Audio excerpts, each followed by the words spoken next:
All right, so we're gonna just work into the hip. I'm gonna give you a couple drills for Malasana, for crow, for a roll up into a handstand tuck. Okay, and see how these can build together. So to start, we're just gonna sit right into our Malasana. Now this comes after we've done our sun salutations and some hip opening, Anjaneyasana, or lizard lunging. So our hips feel nice and ready. Our heels can sink back and our elbows can draw in. So we're just gonna sit here, shifting, right, twisting if you like that opening. Okay, until we feel nice and comfortable. And then scooting our feet a little bit closer. Okay, so a nice Malasana pose. And then we're gonna take our block and just sit right on it. Okay, so we're still in the same position. Our bottom's just touching a block. We're gonna reach forward and engage and see if we can hover. Okay, so do that about 10 times. This is working on hip flexor strength and adductor, so inner thigh and right here in the hip crease. So then you wanna work on more of a momentum-based one. Lifting hips, lifting feet. Okay, and then once that feels comfortable, same thing. From seated this time, feet are close, lifting up, really engaging the inner thighs so that you can hover.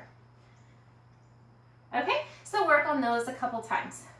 So from this position, we can also work on strengthening our crow and our hip flexors and our inner thighs and our wrists.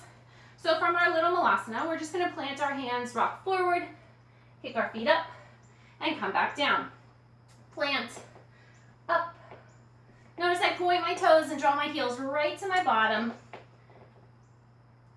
Good, and then when that feels good, we can add a little roll into it. So we're gonna roll back, right, and then roll up, right into our Malasana. Ready? Roll back, and roll up. Roll back, and roll up. Okay, so when you feel comfortable with that, so the next phase would be rolling up and rocking right into the crow. So we're gonna do that. We're gonna roll back, we're gonna roll up, plant our hands, lift our feet, and roll right back. Roll up. Okay, so do that a couple times, taking a breath after 2 or 3. You have a tendency to like, yep, or hold your breath when you're doing these type of fast motions. And then the next phase of that would be jumping up into a little tuck handstand. We're not really looking for hang time unless you're comfortable once you're up there. What we're working on is this momentum and this hip flexor engagement in the core. So in order to stack shoulders over hips, shoulders over wrists, hips over shoulders. Okay, so same thing though. We're gonna roll down, we're gonna roll up, we're gonna plant our hands and kick up. Okay, notice I'm not donkey kicking, I'm planting and tucking. Okay, inhale. Exhale. Okay, so it's just a little cardio crow, a little yoga.